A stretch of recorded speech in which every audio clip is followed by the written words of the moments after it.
Hello everyone, welcome back to Shajil sir classes. और कैसे हैं आप लोग? मुझे पूरी उम्मीद है आप लोग बहुत बढ़िया होंगे, बहुत अच्छे होंगे, पढ़ाई कर रहे होंगे घर पे। अब टॉपिक स्टार्ट करने से पहले आपको एक काम करना है। क्या काम करना है कि चैनल को सब्सक्राइब कर लें और बेल आइकन को भी दबा दें। तो चलिए अब टॉपिक अपना स्टार्ट करते हैं। बेटा, अब हम समझते हैं कि इलेक्ट्रोनेगेटिविटी क्या होता है, तो ध्यान से सुनो। पहले लिख दो इसको, क्या होता है ये समझ में आ जाए तो बहुत अच्छी बात। क्या था आपका ये? The tendency of an element to attract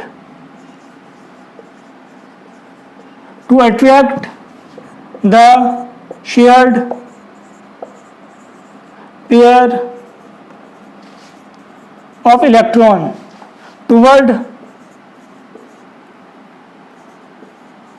toward itself in a covalent bond is called electronegativity. सुन लो बेटा, क्या लिख दिया ये? क्या था आपका ये? Toward itself. तो बेटा सुनो क्या कहा, tendency of an element to attract the shared pair of electron toward itself is called electronegativity. इसका मतलब ये हो गया कि कोई बॉन्ड है, यहां पर मैंने हाइड्रोजन लिखा, यहां पर मैंने हाइड्रोजन लिखा, ठीक है बेटा। एक जब बॉन्ड बनता है तो दो इलेक्ट्रॉन शेयर्ड होते हैं, ये आपको पता है, एक बॉन्ड में दो इलेक्ट्रॉन होते हैं। अब सुनो, ये भी हाइड्रोजन है, ये भी हाइड्रोजन है। अब जितनी पावर इसकी है उतनी ही पावर इसकी है, तो दोनों इलेक्ट्रॉन को अपनी तरफ खींचने की कोशिश करेंगे, मगर वो बीच में रहेगा, ठीक है बेटा। लेकिन जैसे ही मैंने यहाँ पर लिखा HCl, तो मैंने क्या देखा? मैंने ये देखा, इसमें मैंने देखा कि इलेक्ट्रॉन बिल्कुल बॉन्ड के बीच में थे। लेकिन जब मैंने यहाँ पर देखो, एक और सुन लो, ऐसे ही मैंने यहाँ पर Cl2 देखा, इसमें भी इलेक्ट्रॉन बॉन्ड के बीच में थे। लेकिन जैसे ही मैंने HCl देखा, मैंने क्या देखा? इलेक्ट्रॉन Cl की तरफ थे। ये ऑब्जर्वेशन हुई पहले।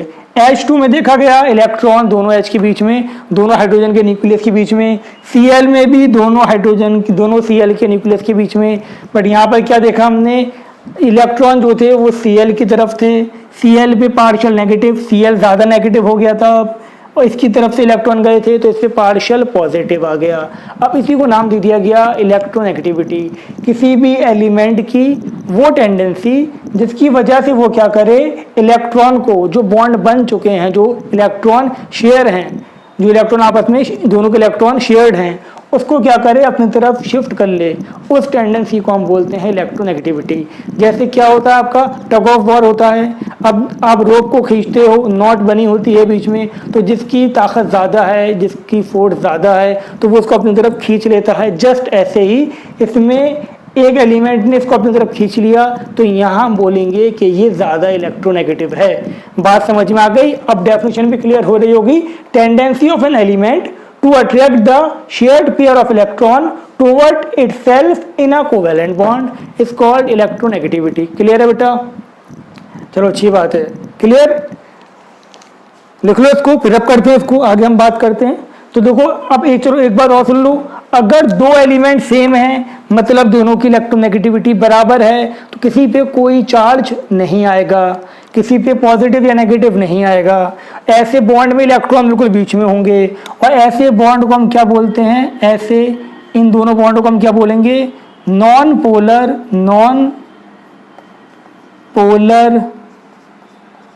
Covalent bond. कौन सा बॉन्ड बेटा? Non polar. और अगर दो डिफरेंट एलिमेंट के बीच में, ये कह सकते हो दो डिफरेंट इलेक्ट्रोनेगेटिव एलिमेंट के बीच में बॉन्ड है, उसको हम क्या बोलेंगे? Polar covalent bond. अब तुम कहोगे सर पोलर कोवेलेंट बॉन्ड का मतलब, पोलर मतलब दो पोल क्रिएट हो गए, एक पॉजिटिव पोल एक नेगेटिव पोल, इसको पोलर बोल दिया। यहाँ कोई चार्ज नहीं था, इसको नॉन पोलर बोल दिया। जैसे तुमने इमेज में भी देख के समझ गए होगे कि जिसकी इलेक्ट्रोनेगेटिविटी ज़्यादा है वो अपनी तरफ खींच लेगा, और जो डिफरेंट इलेक्ट्रोनेगेटिव के बीच में बॉन्ड बनेगा वो क्या होगा? Polar covalent bond. दो सेम के बीच में जो बनेगा वो क्या होगा? Non polar covalent bond. ठीक है बेटा, इतनी बात समझ में आ गई। लिख लो उसको, फिर हम रब करते हैं। अब हम जानते हैं वेरिएशन क्या होगा इसका, यानी कि इसका ट्रेंड क्या होगा, ट्रेंड ऑफ इलेक्ट्रोनेगेटिविटी। तो आप ध्यान से देखो बेटा, हम बात कर रहे हैं trend of electronegativity in a periodic table.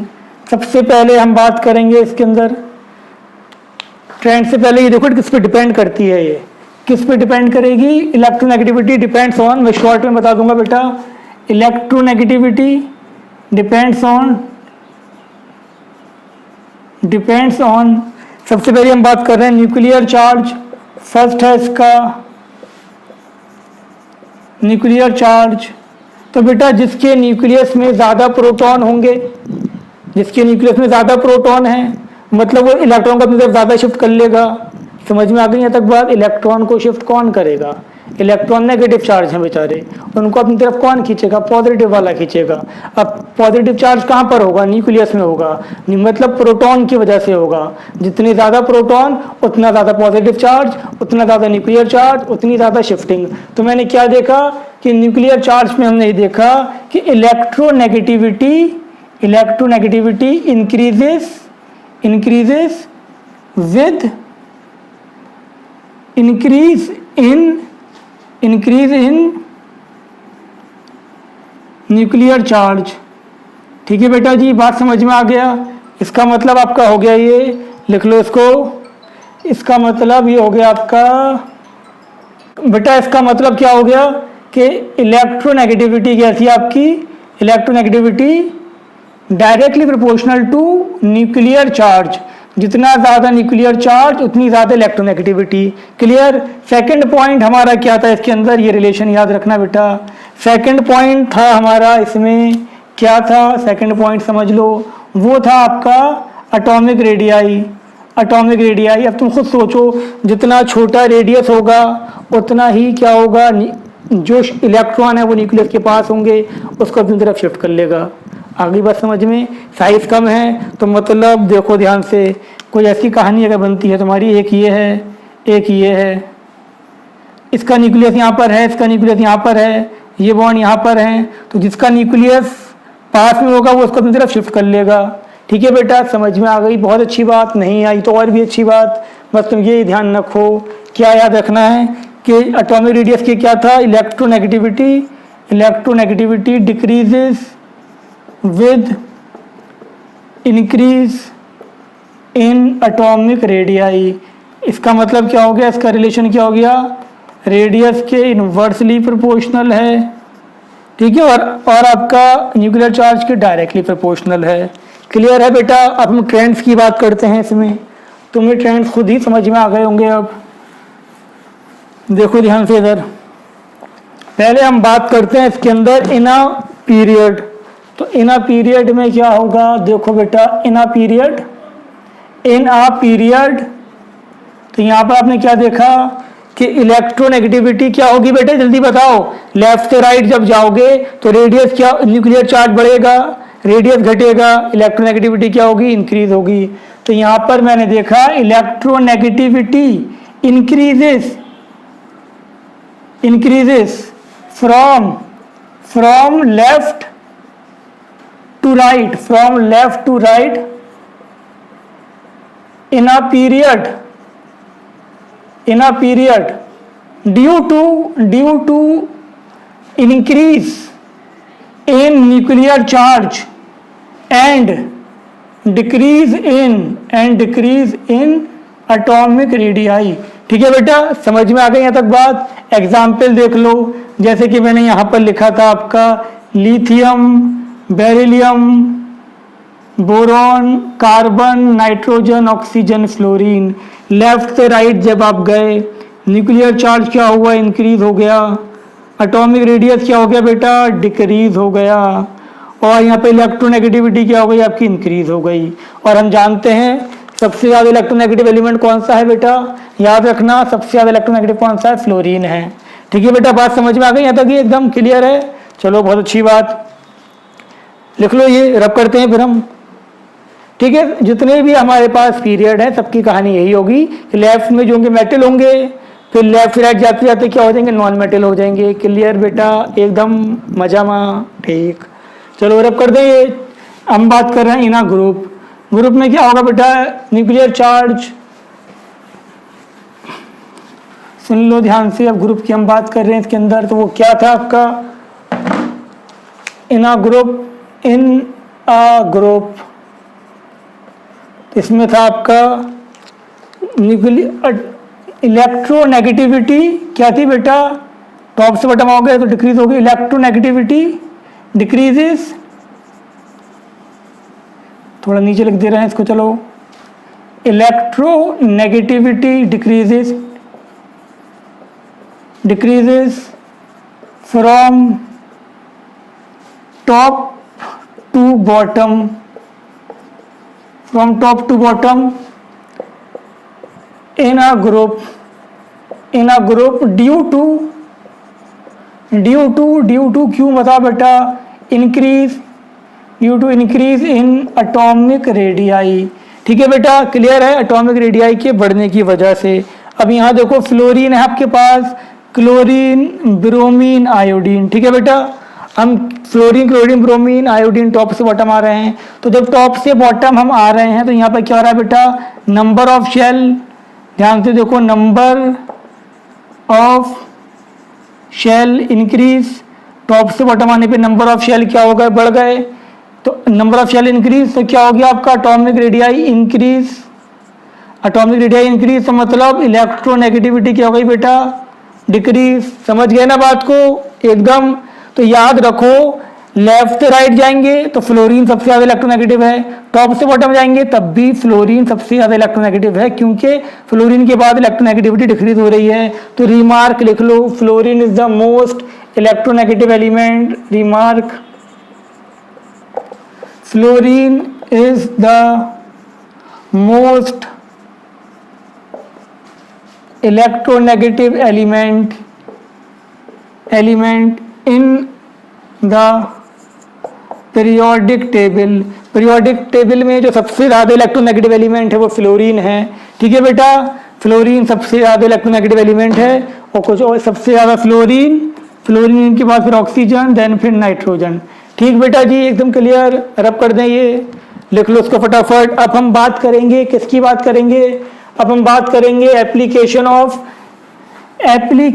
Of electronegativity. तो ध्यान से सुन लो, शॉर्ट में निपटाते हैं इसको हम अब।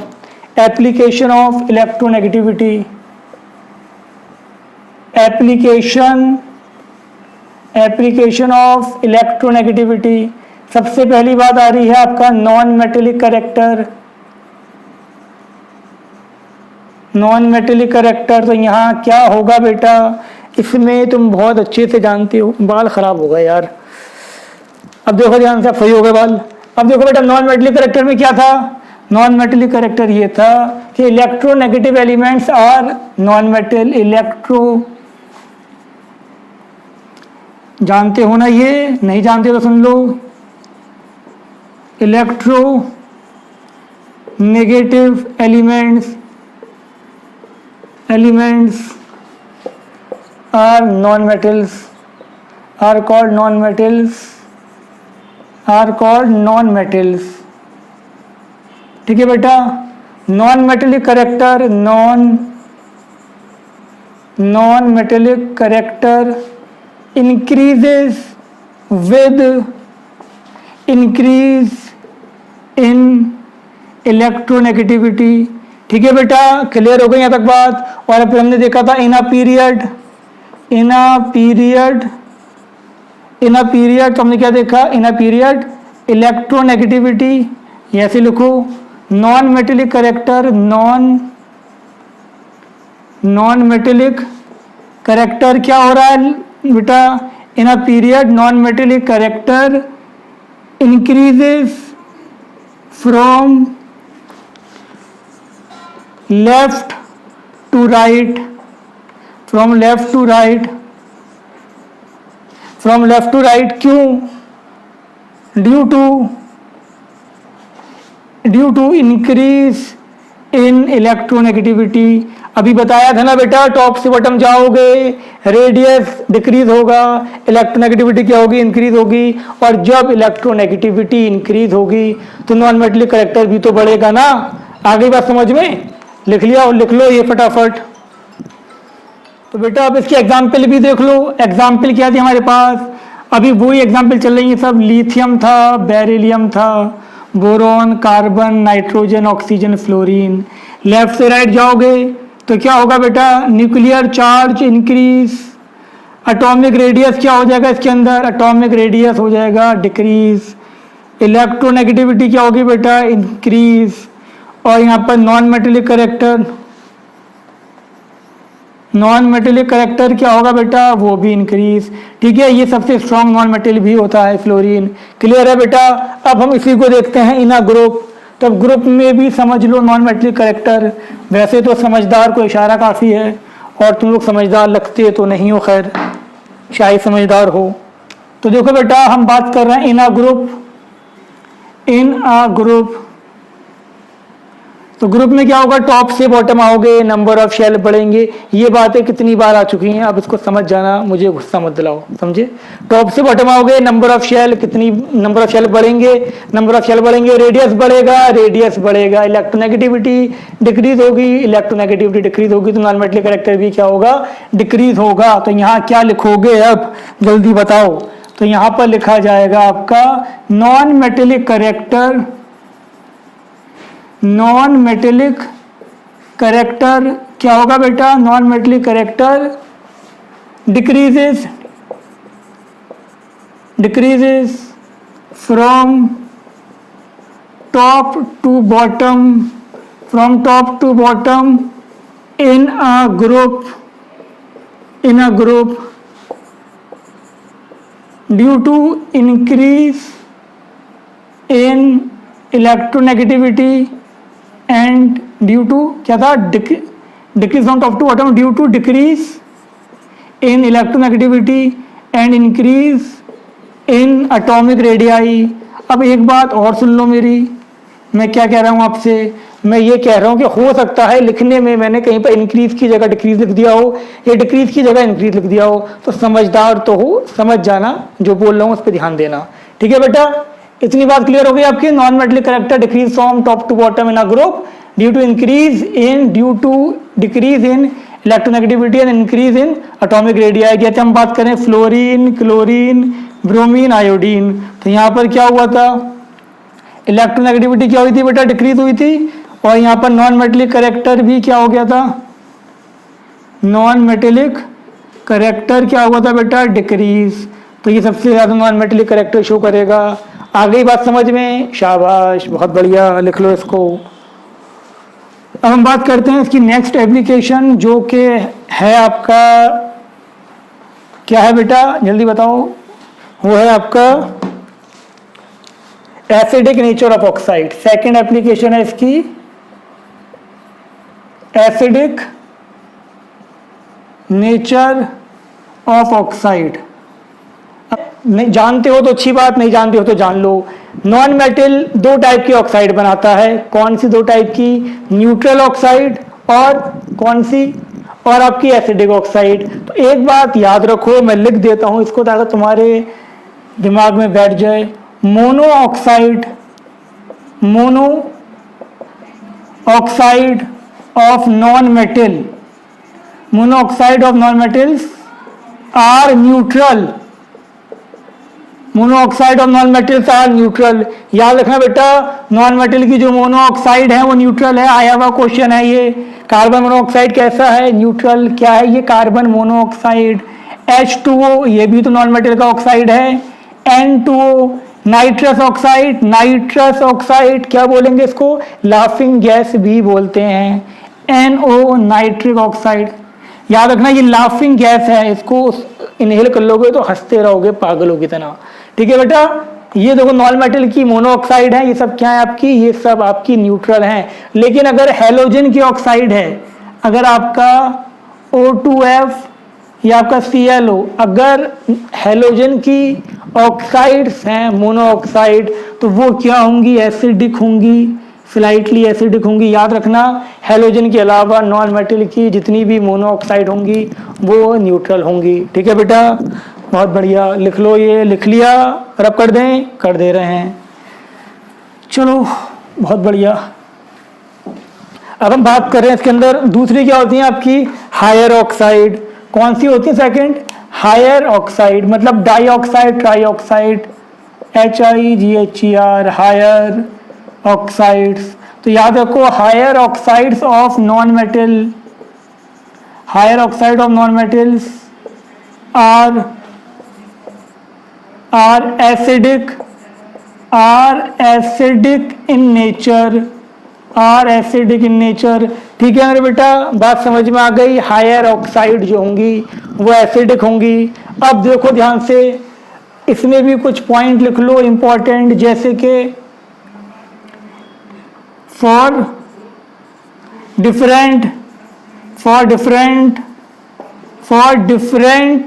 Central atom, for different central atom, इसमें क्या था आपका, for different central atom acidic nature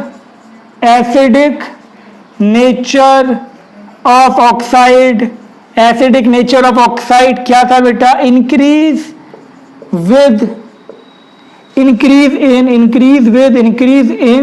electronegativity. ठीक है बेटा, इंक्रीज इन इलेक्ट्रोनेगेटिविटी। बात समझ में आई या नहीं आई? आ गई तो अच्छी बात, नहीं आई तो और अच्छी बात। पहला पॉइंट ये हो गया, अभी इसको समझाते हैं आपको। क्लियर है? For different central atom acidic nature of oxide increase in electronegativity. Second point क्या है बेटा, for same central atom acidic nature of oxide increase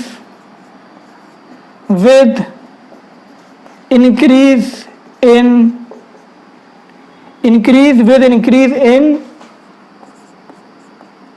oxidation state. Oxidation state को हम चार्ज भी बोल सकते हैं, वैलेंसी भी बोल सकते हैं। ये दोनों पॉइंट क्या हैं, इन पे अब जरा गौर करते हैं। ठीक है बेटा, ये रब कर दें, बेटा, लिख लिया, ये लिख लो फटाफट। हम पहले पॉइंट पे आते हैं। पहला पॉइंट आपको इसमें मैंने ये बताया था, for different central atom acidic nature of oxide increase in electronegativity. For example यहाँ पर मैंने लिखा CO2, यहाँ पर लिखा मैंने P2O5, यहाँ पर लिखा मैंने SO3। ठीक है बेटा, सेंट्रल एटम तो अलग है ना, सेंट्रल एटम अलग है, और लेफ्ट से राइट जाते हो तो इलेक्ट्रोनेगेटिविटी बढ़ती है। तो हमने क्या देखा, इलेक्ट्रोनेगेटिविटी इंक्रीज। ठीक है ना बेटा, इलेक्ट्रोनेगेटिविटी क्या हो गई, बढ़ गई। और जब इलेक्ट्रोनेगेटिविटी बढ़ेगी तो एसिडिक नेचर भी क्या होगा, एसिडिक नेचर भी बेटा इंक्रीज हो गया। याद रखना, अगर डिफरेंट सेंट्रल एटम ये मतलब ऑक्सीजन जिनसे लगा हुआ है, अगर डिफरेंट सेंट्रल एटम है तो क्या होगा, जो सेंट्रल एटम ज़्यादा इलेक्ट्रोनेगेटिव होगा वही ऑक्साइड ज़्यादा एसिडिक भी होगी। ठीक है बेटा, क्लियर? ये पॉइंट समझ में आ गया? नहीं आया तो दोबारा बैक करके सुन लो। ठीक, अब उसके बाद एक पॉइंट मैंने आपको लिखवाया है, एक पॉइंट ये लिखवाया है, for same central atom acidic nature of oxide increase in oxidation state, या फिर चार्ज या फिर वैलेंसी। बेटा ध्यान दो, इधर गौर फरमाओ। कैसे गौर फरमाना है आपको? ऐसे, एक आपके पास है SO2, एक आपके पास है SO3, दोनों सल्फर की ऑक्साइड है। अब क्या पूछा जा रहा है, पूछा ये जा रहा है कि कौन सी ज़्यादा एसिडिक होगी। तो ध्यान से देखो बेटा, हम क्या करेंगे, इसमें सल्फर की वैलेंसी निकालेंगे। अगर आपको याद हो तो जब मैंने सेकंड लेक्चर में आपको ये पढ़ाया था कि सल्फर वेरिएबल वैलेंसी शो कर सकता है ना, बताया था ना, 2, 4, 6। अब हम वही निकालेंगे कि इसकी वैलेंसी क्या होगी। तो अब ध्यान से देखो, समझ लो, इसका मुझे वैलेंसी निकालनी है, इसका चार्ज निकालना है, उसको हम बोलते हैं ऑक्सीडेशन स्टेट। इसको मानोगे X। कितने ऑक्सीजन है बेटा, 2 ऑक्सीजन है। एक ऑक्सीजन की वैलेंसी कितनी होती है, -2। ठीक है, हमें सल्फर की निकालनी थी X, कितना ऑक्सीजन है, 2, ऑक्सीजन की कितनी होती है -2, बराबर रख दो। इसके ऊपर कोई चार्ज है क्या? कोई चार्ज नहीं है ना, इसके ऊपर कोई चार्ज नहीं है, बराबर 0 के रख दो। तो x इक्वल टू कितना आ गया बेटा +4। तो इसमें जो था सल्फर पे कितना था बेटा +4 था। अब यहाँ पर देखो x +3 ऑक्सीजन, एक ऑक्सीजन का -2 बराबर 0, x इक्वल टू कितना आ गया +6। ठीक है बेटा, यहाँ +6 आ गया तो इसमें ऑक्सीजन का +6 है। 0 के बराबर क्यों लिखा? क्योंकि टोटल पे कोई चार्ज नहीं है। ठीक है बेटा, क्लियर हो गई यहाँ तक बात। अगर मैं यहाँ पर ऐसे लिखता SO4 2-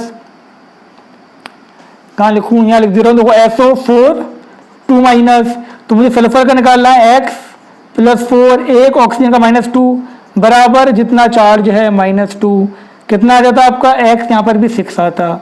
तो ये बात वैसे ही याद रखो, H2SO4 में सल्फर पे +6 होता है। ठीक है बेटा, याद रखो ऐसे ही, अपने लिए यह ना मुश्किल है। बात समझ में आ गई? तो इसमें कौन सा ज़्यादा एसिडिक है? इसमें ये ज़्यादा एसिडिक है, क्योंकि इस पे चार्ज या इसका ऑक्सीडेशन स्टेट या इसकी वैलेंसी ज़्यादा है। ठीक है बेटा, इतनी बात क्लियर हो गई आपके? हो गई तो बहुत अच्छी बात है। नेक्स्ट कहानी पे आ जाओ।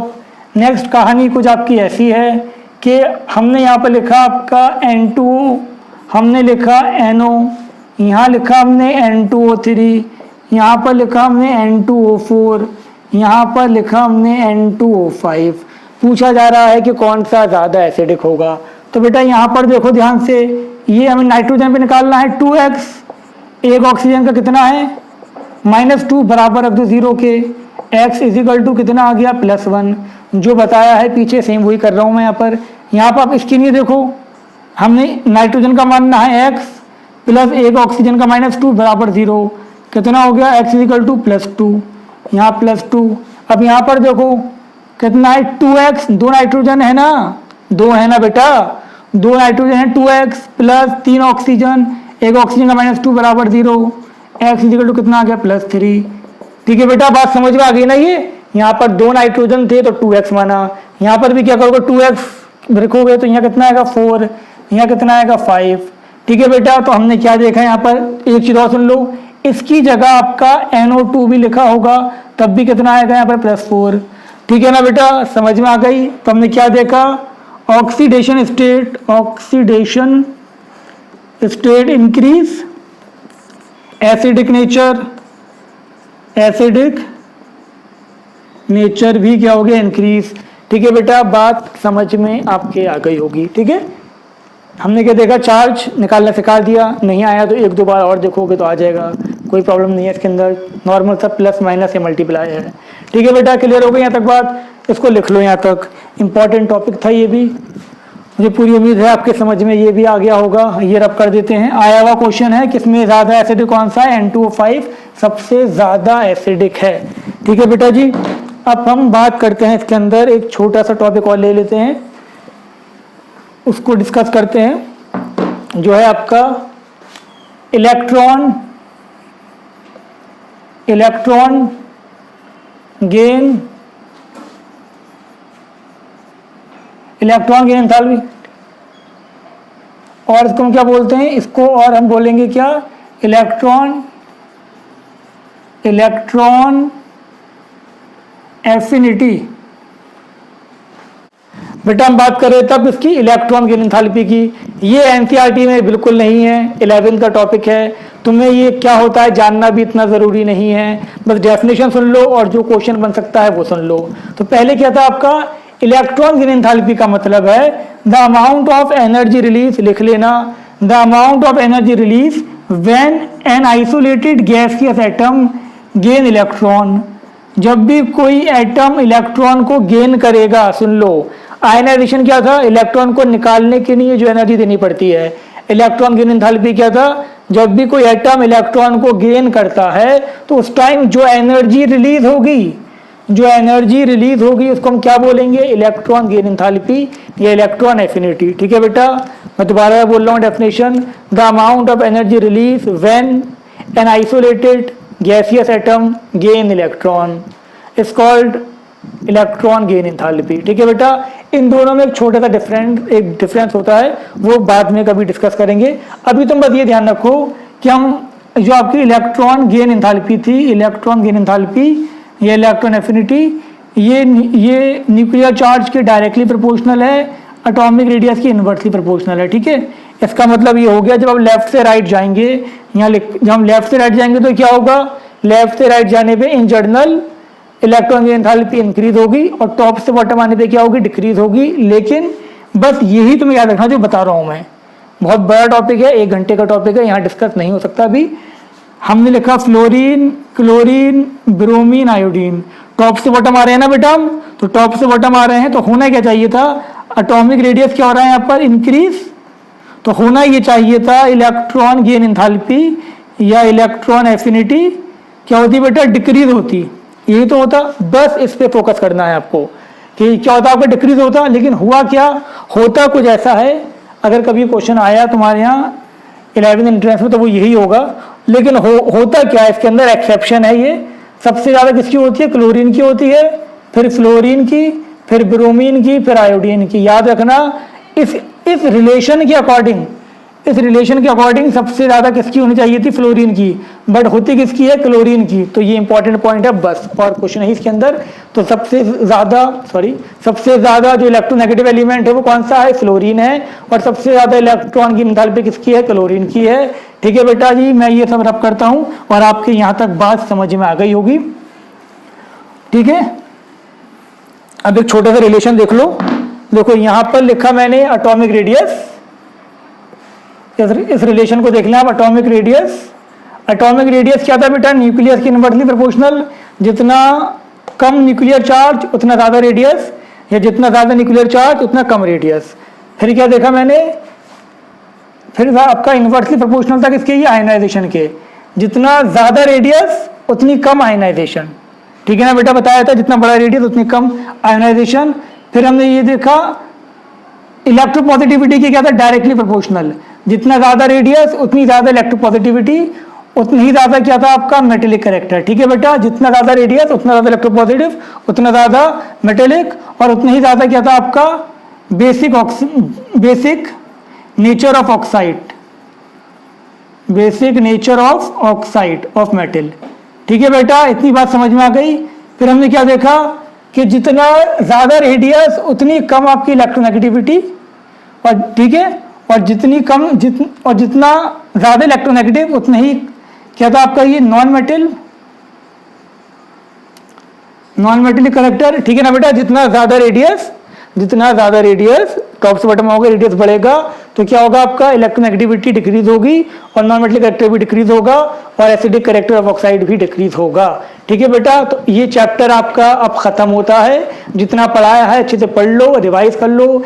11th एंट्रेंस का या आपका NTSC का या कोई भी तुम ओलंपियाड दोगे, जो पढ़ाया गया है इसके बाहर से नहीं आने वाला। ये सारा आपका NCERT का कोर्स कवर करता है और उससे ज़्यादा भी कवर करता है। पढ़ लो और जो डाउट आए वो पूछ लो, मुझे पूरी उम्मीद है सब क्लियर हो गया होगा। ठीक है बेटा, तो ठीक है, अपना ख्याल रखो, पढ़ते रहो। टाटा, बाय बाय, अल्लाह हाफिज़।